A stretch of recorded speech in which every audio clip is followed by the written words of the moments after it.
In today's episode, I'm going to tell you a disturbing case of a despicable, vile father who murdered his own son because the son found out his secret. Welcome, lambs. Welcome to your midweek mini episode. My name is Kai, and I invite you to go ahead and subscribe to my podcast so you don't miss any other true crime stories. If you're new here, just go ahead and listen to this episode first, and if you like it, then don't forget to subscribe. I have two disclaimers for you. First of all, I'm very sorry if I don't sound like my normal self. I am recording at 2 a.m. Second of all, this case contains some disturbing content, so if you don't like things that turn your stomach, I don't know, maybe don't eat before listening to this case. Or if you're eating, please stop, because this one is probably going to turn your stomach. Last thing that I want to tell you is that this episode and all my episodes are sponsored by my lambs and Patreon. Patreon.com/Love and Murder. If you want to be a sponsor of Love and Murder and get case extras, bonuses, and everything like that, then go ahead and become an exclusive lamb. Patreon.com/Love and Murder. We actually have a shocking bonus episode going out today of a former state trooper who was caught in a CP sting. And if you don't know what CP is, the first word is child. But without further ado, let's get into this midweek mini.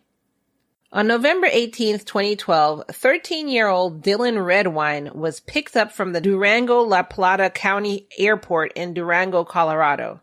He had gone to see his father. Well, he was forced to see his father for a court-ordered Thanksgiving visit. And the reason I say forced is because he didn't want to go see his father. He kept telling his mother and his older brother, Corey, that he was actually uncomfortable around his father and he didn't want to go to this court-appointed visit. And we're going to get into why he was uncomfortable later. Now, Dylan's father, Mark Allen Redwine, who was a former truck driver, was born on August 24th, 1961. So at the time of this case, he was about 60 years old. So as you can guess, Dylan's mom and Mark are not together, and this was actually Mark's second divorce, and he'd had 2 children with his ex-wife, Elaine Hall, which is Dylan's mother.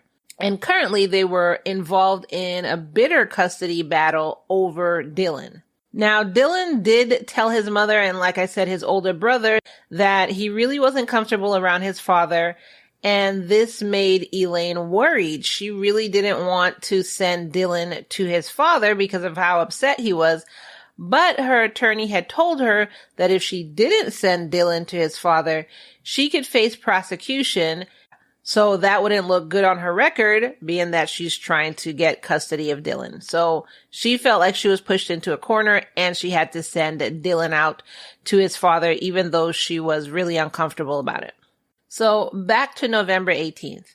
So Mark had picked Dylan up from the airport, and Dylan told him that he wanted to go spend the night at one of his friends' house.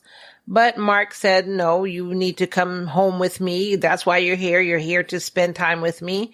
And so they just ended up driving to Mark's house. So while Dylan was at his father's house, he texted a friend and said, okay, I can't come over today, but tomorrow I'm going to be at your house at 6:30 a.m. Wow, he really means he doesn't want to be at his father's house. A.m.? What child wakes up that early? So the next day, 6:46 a.m. came around and no Dylan. So the friend texted him at that time like, hey, I've been up waiting for you. Where are you? And Dylan didn't answer. So some days went by. Dylan's mom isn't hearing from him. Dylan's friends aren't hearing from him. So after a while, Elaine is starting to get really worried. Like, where's her son? So Mark tells her, look, on the morning of the 19th, I had left the house to go run errands. And when I came back, Dylan was no longer home. I thought maybe he just went out to visit his friends, but he never came back. And that's the story that he told Elaine. Elaine, on the other hand, didn't believe this story worth jack. So then she started thinking about Dylan's discomfort and was wondering, okay, he definitely didn't want to go there. Could it be a reason, a viable reason why he didn't want to go? So she started thinking that maybe Mark had done something to Dylan. So, of course, she immediately called the police and told them of her missing son, and also told them of her concerns and what her son had said. And the police took this seriously and went out in search of Dylan. It actually started a large-scale search of woods and mountains in the area, because this is where Mark lived. It was kind of a rural area. So while this search is going on, some days later, another one of Mark's ex-wives called investigators up to tell them about a disturbing conversation she'd had with Mark. She said that he said if he had ever had to get rid of a body, he would leave it out in the mountains, basically for the animals to take care of it. He'd also told her when they were going through a divorce that he would, quote, kill the kids before he let her have them. So this is what his other ex-wife is telling police officers. Then on top of that, someone had seen Mark driving alone near his house in April of 2013. Then he left town, and when they're doing this large-scale search for Dylan, he didn't come back to say, hey, let me help in the search of my son. And if your son is missing, why would you leave town anyway, you know? So all of this stuff wasn't adding up.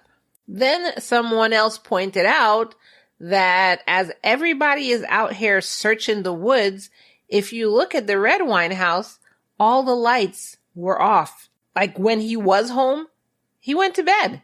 11 p.m., all lights went off and he went to bed. Quote, at a time when most people would have been out in the woods with a flashlight, a time when most people would know to leave the light on in case their child was lost in the woods, at 11 p.m., Redwine's house went dark. Then finally, on June 27th, 2013, which was more than 7 months after Dylan went missing, his partial remains were found on Middle Mountain Road, which was about 8 miles from Mark's house and 100 yards away from an ATV trail. So basically what you're putting together is he put the body on an ATV and took it out to the trail. This is what we're getting from this. Now, when Dylan's body was found, Mark had a weird conversation with another of his sons, which, listen to this conversation because I don't know how you would have a conversation like this with your child. He said, yeah, they might have found Dylan's body, but they would have to find the rest of his body, including his skull, for them to figure cause of death. Like, you know, they couldn't think it was blunt force trauma, for instance. So this is kind of like a gist of what he was telling his other son. So of course the other son told the police because, you know, he's not crazy. Then after they found the body, after he talked to his son, I guess, this dude decided to go on the Dr. Phil show. And it was like a 2-parter. He decided to go on the Dr. Phil show to say that he was innocent. Somebody else did this. It wasn't him. And so Dr. Phil said, well, no worries. Let's go ahead and clear the air because society is thinking you did it. Everything is pointing to you. Let's go ahead and clear the air and take a polygraph test. And once you pass the polygraph test, everybody would know that you're innocent. So Mark came back and said, quote, maybe now isn't the time to be taking a polygraph test. So it's like, really? Now isn't? Everybody's blaming you. You're saying you're innocent and right now isn't the time to take a polygraph test? What is it? You have to go home and practice more on how to pass a polygraph test? Is that what it is? Then, as the investigation continued, in August, police took a dog out to Mark's home and the dog detected the presence of Dylan's blood. It also detected a cadaver scent in multiple areas in the living room and human cadaver scent in the washing machine and on Mark's clothes that he said he was wearing on the night of November 18th. So part of the investigation was to now look at his car. And that same dog indicated the presence of cadaver in several areas in Mark's truck. Then, if you remember, Mark said, you know, they won't be able to tell anything without his head. Yeah, well, he better start swallowing that laugh because on November 1st, 2015, some hikers found a skull and it was still on the same middle mountain road, but it was just further up the road. And the spokesperson for the Colorado Parks and Wildlife Division said that no animal known to this area would carry a body that distance up a mountain. And then the second thing is no animal would then separate the body from the head and then just carry that about 1.5 miles through where they were. No animal would do that. Like, first of all, they're probably not big enough to drag the body. And second of all, why would they just take the head and then just walk it up the trail and then just drop it there? So, of course, police and investigators didn't believe him because all the evidence that's coming up is pointing to Mark as a murderer. So he was arrested for second-degree murder and child abuse on July 17th, 2017. However, I guess maybe around 2020, so he was arrested on 2017, so I guess this muddled around for 3 years. And in 2020, when he was supposed to actually come for trial, that's when, the vid started. So he actually didn't end up going to trial until 2021. So I know that y'all are probably on pins and needles trying to find out what the heck happened. And why would this father murder his son? Which there's literally no reason, but let me give you his reason. Let me roll it back a bit and let you know what happened. Corey testified during the 5-week trial, and he said that in 2011, both brothers had accidentally seen some, let's call them shocking photos of their father. They accidentally saw it on his computer, which then in turn, because of the photos, it made them upset with their father and they started pulling away from him. So the pictures that they saw of their father was that he was dressed in a wig and in women's lingerie and what? I'm sorry, this is nasty. He was eating what appeared to be poop from a diaper. Now, I do have the picture in the Patreon, as I normally do, patreon.com/loveandmurder, but this is so disgusting. I think last week I added a picture to the Facebook group. I think I might add this picture to the Facebook group too. So if you want to see this picture, I don't know why anybody would want to see it, but it's going to be in the Patreon and it's actually going to be in the Facebook group. Both links are in the show notes below. So when Dylan found out that he was going to be forced to go visit his father, he asked Corey to send him the pictures of their father because his plan was to confront his dad. And the idea to confront his dad actually came from Corey, who encouraged Dylan to confront their father about their pictures, saying that he was, quote, getting old enough to speak his mind. And being that this was really affecting Dylan, it was really affecting him. Like he was seeing his father in a different light. His brother was telling him, look, you can talk about this, which I agree. You should be able to talk about whatever with your parents. You shouldn't have to be scared to talk to your parents. Cause if you can't talk to your parents, who can you talk to? That sets the precedence of what you do with the rest of your life. Like if you can talk openly with your parents, then you can talk openly with your spouse. Yeah. So I agree with Dylan. He should have been able to address this with his father and let his father know how he felt, even though it would have embarrassed the father. But guess what, Dad? That's life. Like, deal with it. Be an adult. Talk to your child, about whatever and just feel embarrassed. Then you go get a shrink or you talk to your parents or you talk to your best friend or whoever you need to talk to get over it. That's what being a parent is. Our first priority is making sure our children feel safe. So that's what the pictures were about. And that's why Mark seemed to have lost his temper with Dylan. And Corey did tell the court, which is what we already know, that, the relationship between the boys and their father was starting to become really tense, really distant. It started with the divorce proceedings, but it got even worse after finding these pictures. So that's basically what Corey testified. Then it also came out that before Dylan did come to Mark's house, he was aware that at least Corey had seen the pictures. Because Corey and Mark were arguing via text message one day, and And then Corey let him know that he knew about the pictures. And he said, quote, "Hey, beautiful, you are what you eat. Look in the mirror." So this is what he said to his father. So his father knew that at least Corey had seen the pictures. So the prosecution said that what happened was Mark was really embarrassed that his children knew about the pictures. And he flew into a rage that caused him to murder his son in the living room of his home. And then he decapitated him and then threw his body in the wild for the animals to eat it. And, figured that's how he's going to get rid of the body. Furthermore, the prosecution told the court that during the investigation, they had found Dylan's blood in Mark's living room, and a cadaver dog had found the scent of a corpse in the living room and in the bed of Mark's truck.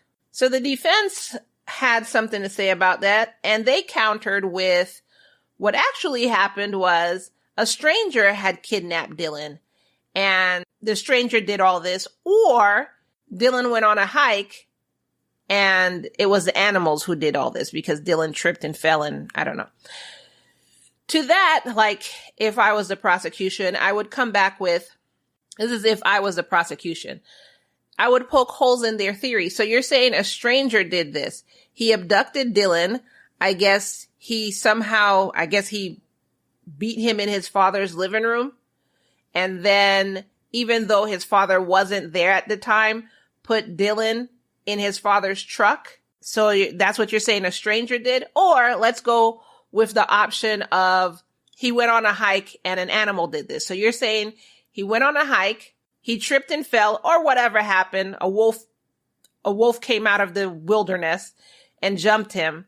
And then they took his head off and buried his head 100 yards away or 20 yards away. I can't even remember how far it was. And then came back for the body. Is that what you're telling me these animals did? Because you're really going to have to explain these theories to me that are making no sense. So as we know, Corey spoke, prosecution had what they had to say, defense had what they had to say, and then all eyes turned to Mark because Mark, you're the one who knows what happened. And Mark said, nope. He decided he wasn't going to speak at all during the hearing. So then Judge Jeffrey Wilson, he said that the evidence against Mark was, quote, overwhelming. And then the jury found him guilty of second-degree murder and child abuse. Then on October 8th, 2021, Mark was sentenced to the maximum term of 48 years in prison, with the judge saying this, quote, "First of all, you killed your son, a 13-year-old boy. At 13, he's still a little boy. As a father, it's your obligation to protect your son, keep him from harm. Instead of that, you inflicted enough injury on him to kill him in your living room. After the passion of whatever caused you to act the way you did subsided, you didn't think about Dylan. You thought about yourself. You sanitized the crime scene, you hid Dylan's body, and you went so far as to remove his head from the rest of his body." End quote. So during his sentencing, that's when Mark finally had something to say. He said this ending of this trial is, quote, fake justice. And he said, "I am completely innocent. I didn't do this." So after Mark said all that, Judge Jeffrey Wilson said in his closing statement, quote, "After all this time and listening to what was heard in this courtroom, you still take absolutely no responsibility for what you did to Dylan. I have trouble remembering a convicted criminal defendant that has shown such an utter lack of remorse for his criminal behavior." And that was it. He was sentenced to 48 years in prison. Mark, of course, plans to appeal, but I don't see that going anywhere. But you never know. Stranger things have happened. Elaine came out and made a statement and said that her ex-husband, quote, robbed Dylan of his youth. He had his whole life ahead of him. He would have done it, and he would have done it well. Corey came out with a statement saying that the past 9 years without Dylan has been, quote, nothing short of misery. Quote, "I can't bring Dylan back. I can't talk to him, so I dream of him. Dylan is my hero and became more of a man in his 13 years than Mark became in 60. And that is the case of a crazy father who I guess was into some kinky stuff, who got really embarrassed when his son found out what he was into and decided to murder his son because of it. And that's the thing. Like, think about it though. Mark, think about it. You didn't want your family to know what you were doing. You were so embarrassed by it. So you murdered your son. And now the world knows. So how did that make any sense? Look, there was a second option. You could have just been embarrassed and just never talked to them again. Guess what? They would have still been alive and your secret would have been safe. Maybe only 20 people might have known. Maybe. But now the world knows. And you're in prison. And the prisoners that you're around know. So how's that going for you? How did your plan work out for you? You would have been a shit dad not talking to your children because you're embarrassed about your actions. But at least your children would have still been alive. And let's take it down further since you seem like you're a narcissistic piece of trash. At least nobody would have known your secret since, it seems like it's about you.